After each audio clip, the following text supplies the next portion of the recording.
Welcome to another episode of Science Never Sleeps. Today we are be measuring the flow rate of water using an orifice plate. Now, how an orifice meter works.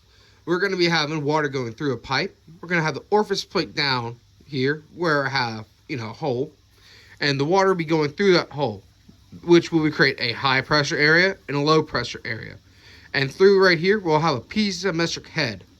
From this piezometric head, we'll be able to use our flow equation to find the flow rate. Now, for our orifice plate, we're going to be using a washer. And as far as the faucet, that will be our water source, which will be the water going through our pipe where we'll be measuring the flow.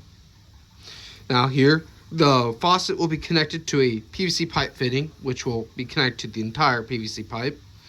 Then two manometers will be drilled into and held up by PVC pipes around the orifice meter. Now, inside here will be two things that screw into each other that connect to the PVC pipe in order to house the washer or orifice plate. Now, all this will be flowing into a bucket, which will be timed in order to find the flow rate, as explained here. Now, for the piezometric head, we'll be measuring the difference of the water levels in the manometers. For our flow coefficient K, we're going to be using a graph. The graph will be looking like this. Here we're going to have our orifice diameter over the pipe diameter, and we're going to have the Reynolds number over K, which equals to orifice diameter viscosity times 2 speed of gravity times piezometric head. And by using these two lines, say that it's this line, we'll follow this D over D and connect it to our RE over K and follow that right across to find our K.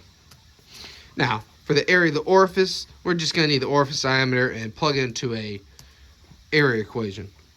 Now, in order to see how accurate this will be, we're going to be calculating the percent error of it, which will be the calculated flow over the real flow minus 1 multiplied by 100. Now, as far as the calculations for this, a 5-gallon bucket is 0.668 feet squared. It took 165 seconds to fill, which leaves us with this value as our flow rate. Next, we'll take our two diameters and get our D over D, and then we're going to plug that into our RE over K to find our K value, 0.675. Then we're going to take our orifice diameter and then also find our orifice area.